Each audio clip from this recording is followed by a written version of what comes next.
Some stories begin with a scream. Others begin with a warning. And then, there are stories that begin with something so ordinary that nobody pays attention to it at first. A cat appearing at the door. A shadow in the hallway. A familiar chair that seems to be occupied when no one is sitting in it. For 23-year-old Marina, the strange events began shortly after the death of an elderly relative everyone in the village had quietly feared for years. The woman had lived alone in an old house at the very edge of the village. She had no husband, no children, and, as far as anyone knew, no close friends. But she had a reputation. People said she was strange, cold, suspicious. Some even called her a witch. Marina and her older brother, Sergei, had never been close to the old woman. Technically, she was their distant relative, their father's aunt, but she had never behaved like family. When Marina and Sergei were children, she never invited them inside. She never hugged them. She never gave them gifts. And whenever they came near her belongings, she watched them with such suspicion that even children could feel they were not welcome. The villagers had their own stories about her. They said she collected old objects, broken boxes, rusty tools, strange jars, bundles of dried plants, things that had no obvious purpose. Her entire house was packed with them. Every room was crowded with furniture and old belongings, leaving barely enough space to walk. The woman lived as if she was afraid that if she threw anything away, something important might disappear forever. Marina and Sergei had always found the house unsettling, but they never imagined that one day they would have to live there. That happened when the old woman became seriously ill. The doctors gave the family little hope. She had cancer, and her condition was deteriorating rapidly. Marina and Sergei's parents were unable to spend enough time caring for her, so the responsibility gradually fell on the two young adults. They moved into the old house, and from that moment on, their lives changed. The woman was weak, but her personality had not changed. She still watched them constantly. If Marina moved an object, the old woman immediately asked why. If Sergei opened a drawer, she wanted to know what he was looking for. Even when they brought her food or medicine, she often accused them of trying to take something from the house. The siblings tried to be patient. They reminded themselves that she was sick, that she was frightened, that she was dying. But the house itself seemed to make everything worse. At night, every sound became disturbing. The old wooden walls creaked. The pipes rattled. The wind pushed against the windows. And sometimes, from somewhere inside the house, came noises neither of them could explain. Still they stayed. Someone had to look after her. For several weeks, Marina and Sergei took turns watching over the old woman. One of them slept, while the other remained nearby. Then they switched. The nights became longer. The old woman grew weaker. And eventually, there came a night when Sergei was sitting beside her bed. It was around 4 a.m. The house was completely silent. Sergei looked at the old woman. She was lying perfectly still. At first, he assumed she was asleep. Then he noticed something. She wasn't breathing. He stood up. He called her name. There was no response. Sergei moved closer and placed his hand near her face. Nothing. He checked again. Still nothing. The old woman appeared to be dead. Terrified, Sergei covered her with a sheet. Then he went to wake Marina. But before he could reach her room, he stopped. Something felt wrong. He returned to the bed. And suddenly, the old woman moved. Sergei froze. He stared at her. Had he imagined it? Was she alive? He woke Marina, and together they checked the woman. She was breathing. Weakly, but she was breathing. The siblings were shaken. They convinced themselves that Sergei had simply made a mistake. Perhaps the old woman had been breathing so faintly that he had failed to notice it. They tried to go back to sleep. But several hours later, the same thing happened again. The woman stopped breathing. This time, Sergei checked her carefully. He held a small mirror near her mouth. There was no fog, no movement, no reaction. He was certain she had died. But later, when they checked her again, she was alive. The experience terrified both of them. It happened again. And again. 3 separate times, they believed the old woman had died. 3 separate times, she appeared to return to life. By the final time, Sergei could barely think clearly. When the ambulance finally arrived, the doctors confirmed that the woman was dead. This time, there was no mistake. She was gone. The funeral took place shortly afterward. And after the burial, Marina returned to the old house to begin cleaning. She wanted to leave as quickly as possible. The place had always made her uncomfortable. Now that the old woman was dead, the house felt even worse. Marina was sorting through old boxes when she suddenly felt something. Someone was watching her. She looked toward the window. For a moment, she thought she saw a face outside. Marina walked to the door and opened it. There was no one there, only a small black cat. The animal stared at her. Then, without hesitation, it walked inside. Marina watched in disbelief as the cat crossed the room. It did not behave like a frightened stray. It moved as though it already knew the house. Then it jumped onto an old armchair, the very chair where the old woman had spent most of her time. Marina felt a chill. The cat sat there silently, watching her, just like the old woman used to. That evening, Marina told her mother what had happened. Her mother listened carefully. Then she said something that immediately made Marina uncomfortable. "Maybe she came back." Marina laughed nervously. Her mother did not. In many cultures, people believe that the souls of the dead can return through animals. A bird, a dog, a butterfly, or a cat. And according to old village beliefs, black cats were especially mysterious. Marina's mother believed the animal could somehow be connected to the dead woman. Marina did not want to hear it. She wanted the cat gone. But her mother insisted they should not chase it away. "If it really is her," she said, "you shouldn't make it angry." That sentence stayed with Marina. That night, she couldn't sleep. She kept feeling that someone was in the room. Not the cat. Someone else.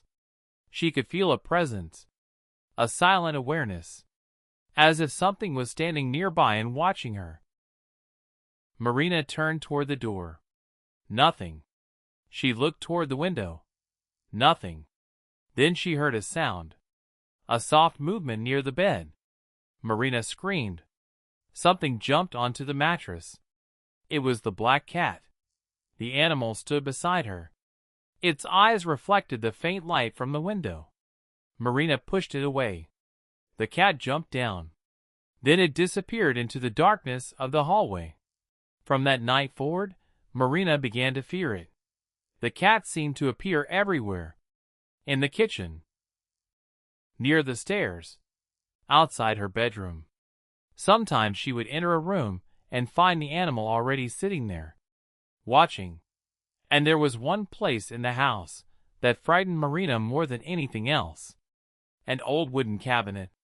The old woman had forbidden everyone from touching it, not opening it, not moving it, not even getting too close. When Marina was a child, she had once tried to look inside. The old woman had caught her. The punishment had been severe enough that Marina never tried again.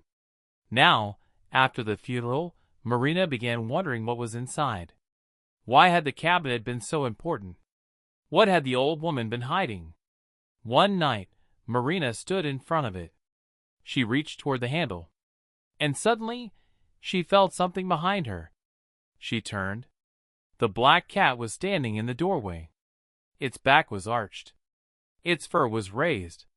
The animal hissed. Marina stepped backward. The cat moved closer. She ran. The next day, Marina told Sergei. He laughed. He said the cat was probably simply frightened. But Marina was convinced there was something wrong. She believed the animal was trying to stop her from opening the cabinet.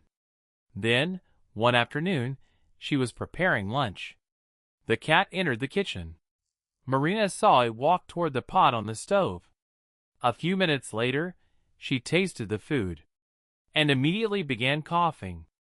There was an enormous amount of pepper in it. Marina stared at the pot. She had not added the pepper. Then she remembered. The cat had been in the kitchen.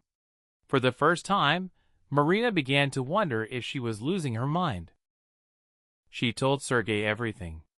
The strange appearances, the feeling of being watched, the cabinet, the food, the nightmares, and the belief that the old woman had somehow returned.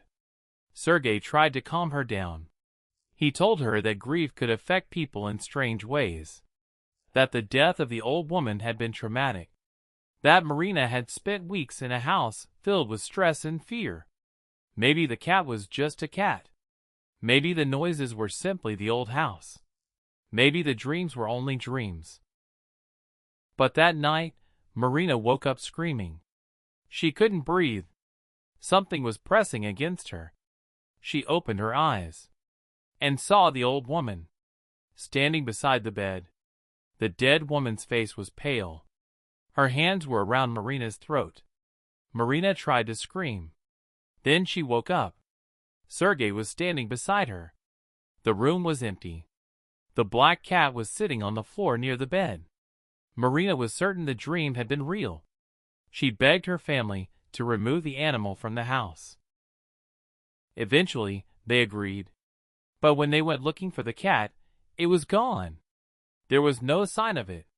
No footprints. No sound. No animal hiding beneath the furniture. The cat had disappeared as suddenly as it had appeared. And when they finally opened the mysterious cabinet, they discovered something surprisingly ordinary. Old clothes. Broken household items. Rusty tools. Nothing supernatural. Nothing valuable. Nothing that explained the woman's strange behavior. The family eventually left the house. Time passed, and Marina slowly stopped thinking about the black cat. But she never forgot it. Even years later, she refused to enter a room if she saw a black cat sitting inside, because she still believed that the animal had not been an ordinary stray. Perhaps it had been the soul of the dead woman. Perhaps the cat had been protecting Marina from something inside the house. Or perhaps the entire experience had been the result of grief, fear, exhaustion, and a mind pushed beyond its limits. No one knows for certain. But there is one detail that still troubles Marina. The cat disappeared, and no one in the village ever saw it again. Not before, and not after. So what really happened? Did the old woman return in the body of an animal? Was the cat simply a stray that wandered into an abandoned house? Or was Marina's mind trying to make sense of a traumatic experience? Maybe the truth is impossible to prove. But even today, Marina remembers the way that black cat looked at her. Not like an animal. Like someone who already knew her. Like someone who had been waiting for her.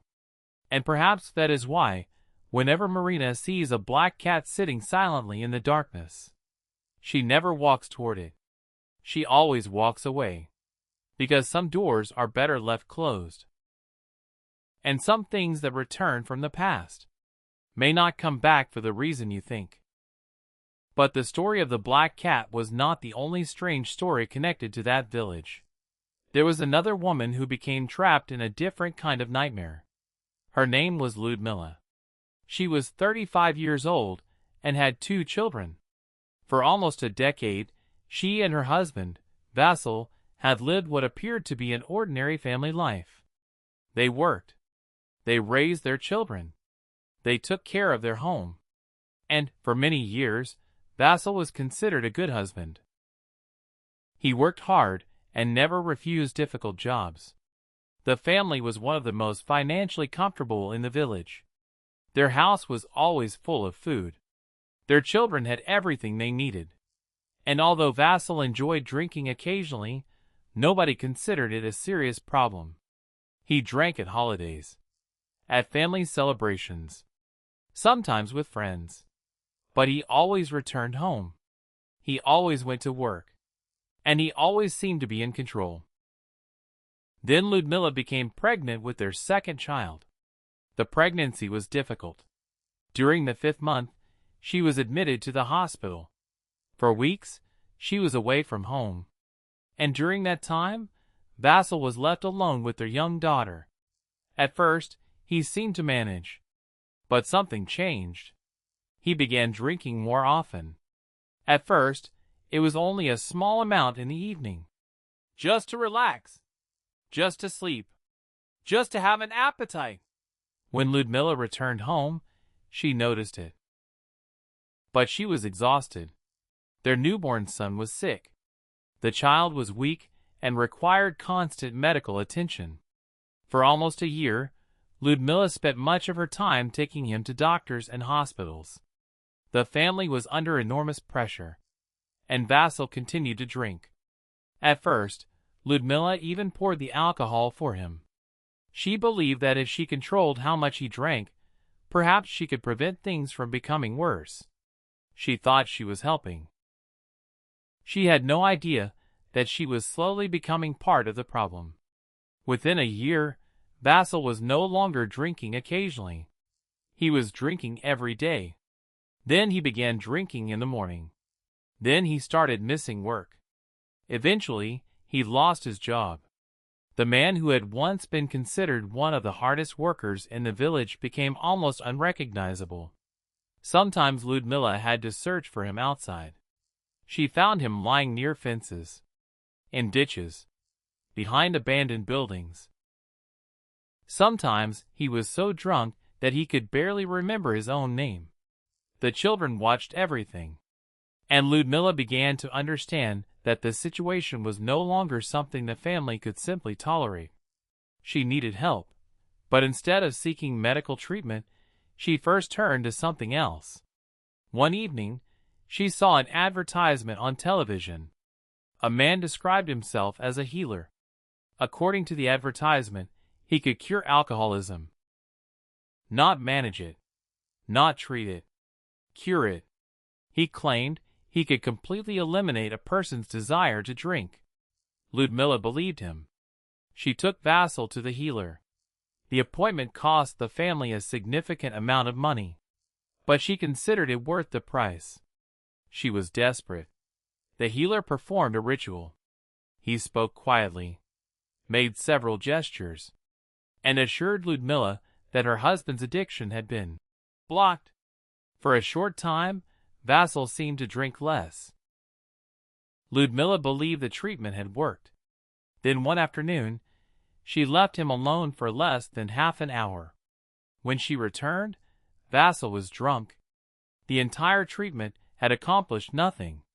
But instead of accepting that the man had been deceived, Ludmila began searching for another solution. Maybe the first healer had been a fraud. Maybe the next one would be different. She traveled to another region to visit a woman known as a traditional healer. The journey took almost an entire day. Ludmila arrived with a photograph of her husband. The old woman studied it carefully. Then she placed sugar on the table, whispered something, crossed herself, and sprinkled holy water. Finally, she gave Ludmila a strange instruction. "Your husband will not drink," the woman said, "as long as you never pour alcohol for him yourself." Ludmila was skeptical, but she had nothing left to lose. And, strangely enough, it seemed to work. Vasil stopped drinking. He tried everything. He begged. He argued. He became angry. But Ludmila refused to pour him a drink. For several months, Vasil remained sober. The family believed they had finally won. But there was a problem. Vasil did not want to be sober. He felt as though something had been taken from him. At family gatherings, everyone drank except him. At celebrations, he sat silently while other people raised their glasses. When their son's birthday arrived, Vasil became increasingly frustrated. Everyone was celebrating. Everyone was drinking. And he was not allowed to. Eventually, Ludmila felt sorry for him. It was her son's birthday. She thought one drink could not hurt. So she poured alcohol into his glass. The effect was immediate. Within weeks, Vasil was drinking again. And this time, he seemed worse than before. Ludmila blamed herself.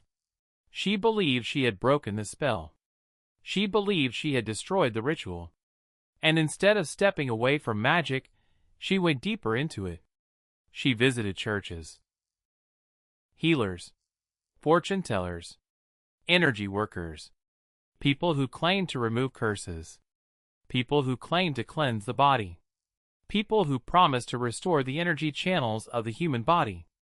One of them, a man named Oleg, offered to treat Vasil inside the family's home. He spoke confidently about invisible energy. He claimed that Vasil's addiction was caused by blocked channels. According to Oleg, once the channels were cleansed, Vasil would lose his desire to drink. Ludmila agreed. Oleg moved into the house. For several days, he performed strange rituals. He burned herbs, filled the rooms with smoke, whispered strange words, and claimed to be cleansing the home. The smoke became so thick that even the neighbors began to wonder what was happening. At one point, someone even contacted local authorities because they thought something illegal might be happening inside the house. But Oleg continued. He claimed that the treatment was working. He said Vasil's body was resisting the cleansing. He said the resistance was proof that the energy was being released. Every symptom had an explanation. If Vasil felt sick, it was part of the process. If he became dizzy, it was part of the process. If he became angry, it was part of the process. If nothing changed, that too was apparently part of the process. After almost a week Oleg left. He promised that Vasil would soon understand that he no longer needed alcohol. But Vasil continued drinking. Nothing had changed. And Ludmila was running out of options. She began traveling from one fortune teller to another. Every person promised something different. One told her that her husband was cursed. Another said someone had sent negative energy into their home. A third said the problem was connected to an old family secret. Ludmila tried everything. She added strange powders to drinks. She prepared herbal mixtures. She followed instructions given by people she barely knew. And each failure made her more desperate. Eventually, a friend told her about a woman from a nearby village. People called her a witch. According to local rumors, she had helped several men stop drinking. Ludmila did not want to go. By that point, she was exhausted. She had already spent money, time, energy, and hope. But she had become convinced that this was her final chance. If the witch could not help her, then perhaps no one could. The meeting was private. No one knew exactly what was said. But when Ludmila returned home, she was quiet. She carried a small bundle of old clothing that had belonged to Vasil. The witch had given her instructions. She was supposed to wait for a specific night. A night without stars. A night when the ritual would supposedly be strongest. But Ludmila was tired of waiting. That evening, she went outside. She built a fire. Then she threw Vasil's old clothes into the flames. As the fabric burned, she repeated the words the witch had taught her. She was told not to tell anyone. Not her children. Not her husband. Not even her closest friends. According to the witch, speaking about the ritual would destroy it. When the fire went out, Ludmila buried what remained. Then she returned to the house. Vassal was waiting. He was pacing around the kitchen. His eyes were wide. His face was tense. He looked frightened. Then suddenly he attacked her. Ludmilla barely managed to escape. She did not understand what was happening.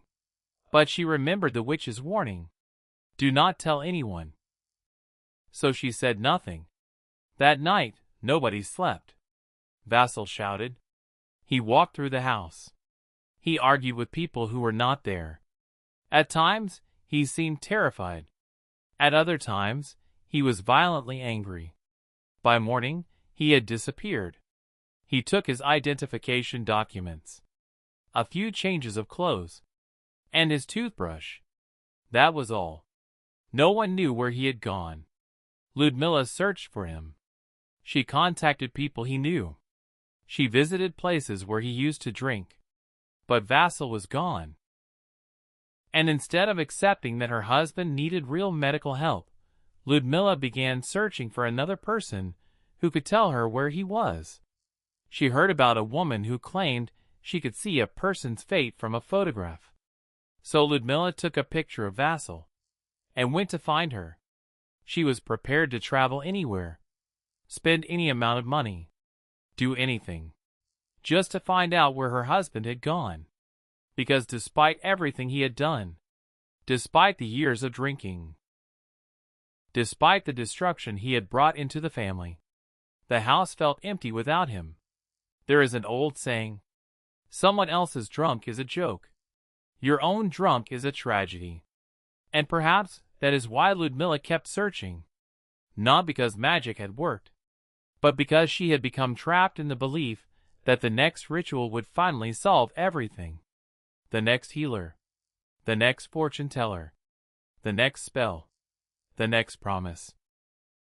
And somewhere along the way, the original problem had disappeared beneath layers of fear, superstition, desperation, and false hope. The tragedy of Ludmilla's story is not simply that she believed in magic. It is that she was desperate enough to believe in anyone who promised her a miracle. When people are frightened, they often want immediate answers. They want someone to tell them, this is the cause. This is the ritual. This is the solution. And there are always people willing to sell them that certainty. But addiction is not something that disappears because someone whispers words over a photograph. It is not cured by smoke, charms, or secret rituals. And the promise of a quick miracle can sometimes lead a desperate person even further away from real help. As for Vassal, no one knew where he went after leaving the house. Some people believed he simply found another place to drink.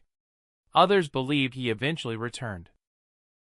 And some insisted that the ritual had truly changed something inside him. But perhaps the most frightening possibility is the simplest one. Maybe nothing supernatural happened at all. Maybe a desperate woman spent years searching for magic because accepting reality was too painful. Because if magic could not save Vassal, then someone had to admit that he had to choose to save himself. And no ritual could make that decision for him.